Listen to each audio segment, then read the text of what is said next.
अस्सलाम वालेकुम लिब्राज, मैं हारिस अज़मी प्रोफेशनल एस्ट्रोलॉजर आपकी खिदमत में हाजिर हूँ इस हफ्ते की एस्ट्रोलॉजिकल रिसर्चेस लेकर। प्लानिटरी पोजीशन के मुताबिक ये हफ्ता तकरीबन आपके लिए गोल्डन अपॉर्चुनिटीज़ लाएगा in almost 5 sector of your life. पहले आपके रूलिंग प्लैनेट से ही शुरू करते हैं। आपके लिए वीनस आपके 10th एंगल पर है। रूलिंग प्लैनेट जब भी 10th एंगल पर हो, बंदा बगैर लक फैक्टर के, बगैर किसी आउटर सपोर्ट के, बगैर किसी बिग अपॉर्चुनिटी के, सिर्फ अपने टैलेंट से ही कामयाबी की तरफ बढ़ सकता है।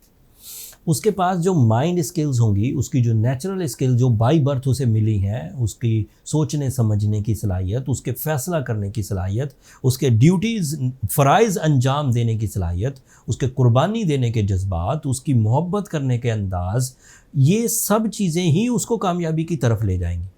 उन कामयाबियों में मोहब्बत एक है, इसे रिश्तेदारी कह सकते हैं।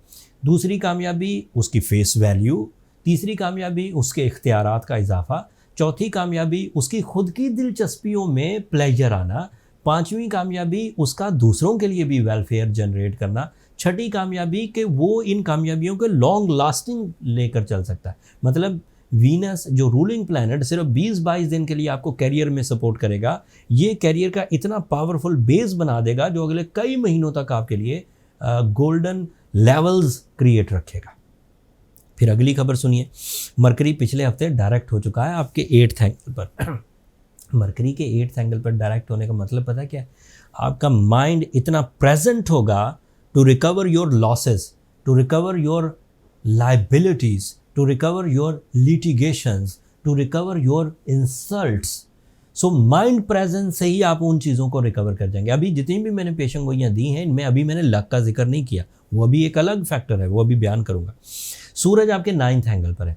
सूरज एक हाई एनर्जी सोर्स है जो आपके अंदर किसी प्रोसेस को, किसी कंपटीशन को, किसी मिशन को पूरा करने के लिए कॉन्फिडेंस जनरेट करता है। कैप्टन स्किल्स या लीडरशिप क्वालिटी या बेसफुल प्लान्स।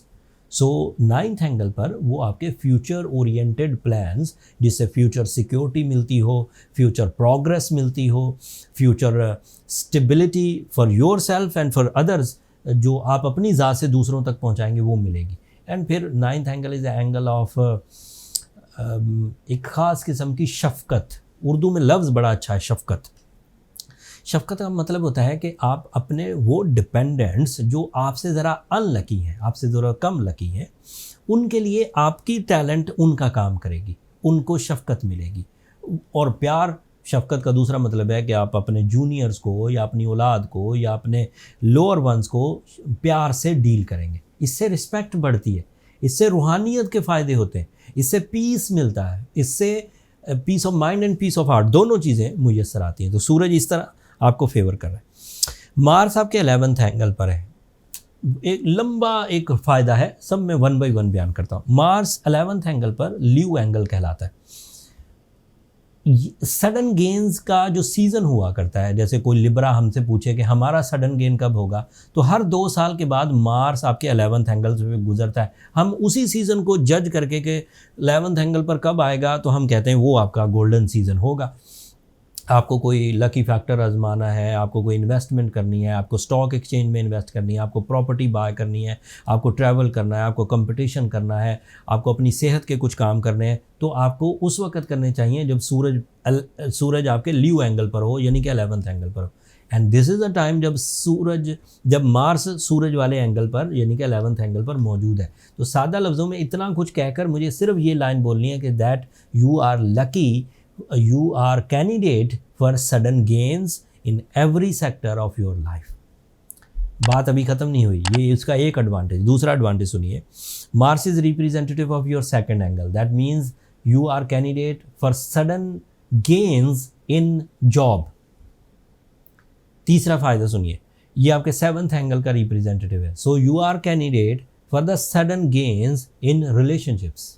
अचानक रिश्ता आ जाना, अचानक नाराज़गी दूर हो जाना, अचानक वेलफेयर के प्लान्स बन जाना, अचानक बिजनेस पार्टनरशिप्स के प्लान बन जाना, अचानक दिलों में ऐसी मोहब्बत पैदा हो जाना जिससे वेलफेयर एंड सुख और सुकून आए। This is possible and competition resolve हो जाना। कंपटीशन के रिजॉल्व होने का मतलब ये है कि आपसी कोलिजन का खात्मा हो जाना एंड चीज़ें स्टेबल स्मूथ एंड दिलों का दिलों से मिल जाना, दिस इज़ पॉसिबिलिटी। ये शॉर्ट टर्म प्लैनेट थे जो अभी तक मैंने बयान किए। अब लॉन्ग टर्म की कहानी सुनिए।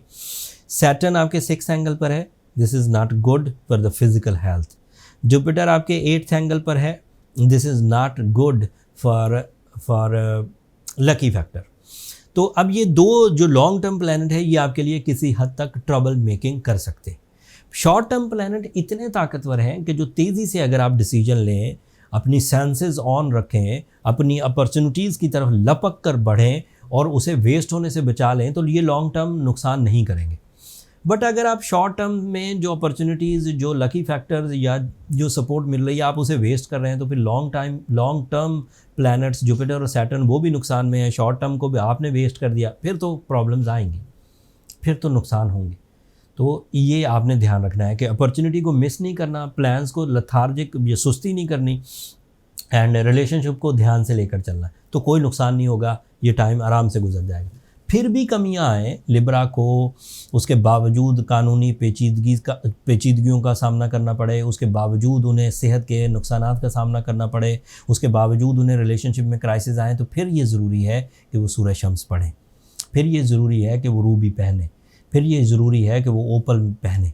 तो फिर उससे जो बेसिक या एवरेज टाइप की डिफ़िकल्टीज़ होंगी वो रिपेयर हो जाएंगी। बट उसके बावजूद कुछ लिब्रा अगर ऐसे निकलते हैं जिनको रूबी पहनने से, सूर्य शम्स पढ़ने से भी ठीक नहीं हो रहे, तो देन उन्हें फिर पर्सनल कैलकुलेशंस की तरफ जाना चाहिए। पर्सनल कैलकुलेशन एक बेसिक डायग्नोसिस सिस्टम है एस्ट्रोलॉजर्स के पास, जिससे वो आपकी बाई बर्थ एबिलिटीज़ चेक कर लेते हैं, ट्रांजिट बिहेवियर चेक कर लेते हैं, थोड़ा सा उन्हें अगले कुछ महीनों की भी प्लैनेटरी पोजीशन पता होती है, जिससे वो ये जज कर सकते हैं कि आपको क्या क्या चीज़ों का सामना करना पड़ सकता है। उसके लिए जितनी स्ट्रेंथ आपकी अवेलेबल है उसकी वो इजाज़त दे देते हैं कि इतना आप कर सकते हैं, और जो नहीं अवेलेबल होती उसका कोई ना कोई हल भी, लाइक स्टोन थेरेपी, कोई स्पिरिचुअल रेमेडी टाइप की चीज़ें आपको मुयस्सर आ जाती, उससे मामला हल हो जाते हैं एंड चीज़ें दोबारा ट्रैकफुल हो जाती। ये मेरी टोटल ऑब्जर्वेशन थी इस हफ्ते के लिए लिब्रास, एंड होपफुली इससे आपकी नॉलेज में एंड इससे आप अगले 7-8 दिनों के फैसले बड़े अच्छे अंदाज से लेंगे। अब अगर आपको इस नॉलेज से, इस एस्ट्रोलॉजिकल रिसर्च से इतना सा भी फ़ायदा हो जाए, तो अपनी दुआ में मुझे और मेरी टीम को ज़रूर याद रखिएगा एंड चैनल को सब्सक्राइब करना मत भूलिएगा। लिब्रास, आप लोगों की सब्सक्रिप्शन हमारी हौसला अफजाई की वजह बनती है।